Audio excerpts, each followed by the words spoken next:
Les détails de fichiers peuvent permettre d'en savoir davantage sur un fichier, son historique, ce qui s'est passé avec lui, d'où il provient, etc.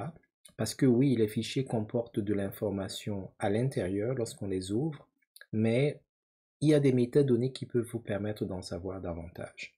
Alors pour consulter les détails d'un fichier, tout ce qu'il vous faut, c'est accéder à l'endroit où se trouve le fichier, puis dans le menu contextuel, sélectionner l'option détail. La nature des informations pourra varier suivant le type de fichier, mais globalement, vous avez la possibilité de savoir les types d'accès en rapport avec ce fichier. Est-ce que c'est un fichier privé? Est-ce que ce fichier est partagé? S'il est partagé, avec qui il est partagé? Et quelles sont les options de partage? Est-ce que c'est de lecture seule? Est-ce que c'est euh, écriture? Est-ce que téléchargement limité ou pas? Vous avez l'activité associée au fichier.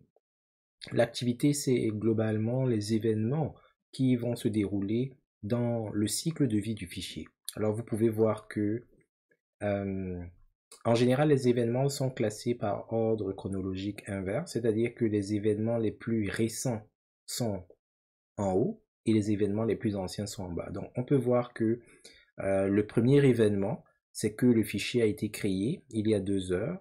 Après, le fichier a été modifié. Bon, vous a modifié, il veut dire que c'est moi en fait. Donc j'ai créé le fichier il y a 2 heures, ensuite je l'ai modifié, ensuite j'ai renommé le fichier de document X en nom de mon fichier, etc. Donc au fur et à mesure que des opérations vont s'effectuer ici, vous aurez la possibilité de savoir qu'est-ce qui s'est passé et qui a fait quoi sur le fichier en question. Vous avez la possibilité d'afficher toutes les activités, mais également les commentaires. Si jamais, par exemple, dans le cas d'un fichier Word, il y a des commentaires qui sont rajoutés. Alors j'ai oublié, vous pouvez également rajouter une description, parce que certains noms de fichiers peuvent être complètement cryptiques là. Une bonne description peut aider les gens à savoir de quoi il est question sans nécessairement avoir à ouvrir le fichier et le consulter intégralement. Alors, un peu plus bas, vous avez les informations générales. Et dans les informations générales, vous avez le type de fichier, date de modification, l'ajouteur, le créateur et plein d'autres choses, le chemin, la taille, etc. Très bien. Donc, les détails, vous pouvez les comprimer ou les déprimer. Pas les déprimer, mais les étendre si vous voulez.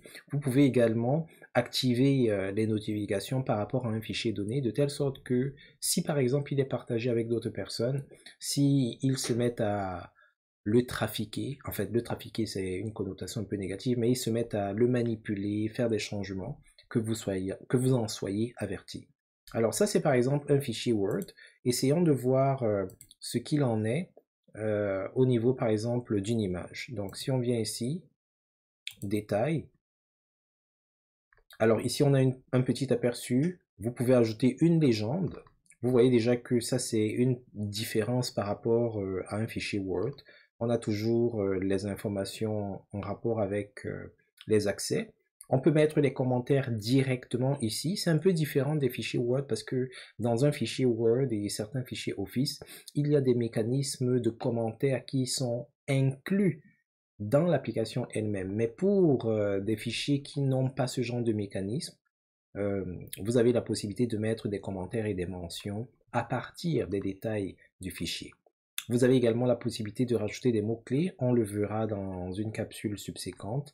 Vous avez les informations générales qui, par exemple, le cas d'une image sont un peu plus riches. On a le type, on a la date de la photo, oui, mais il y a par exemple la dimension qui s'est rajoutée et d'autres informations.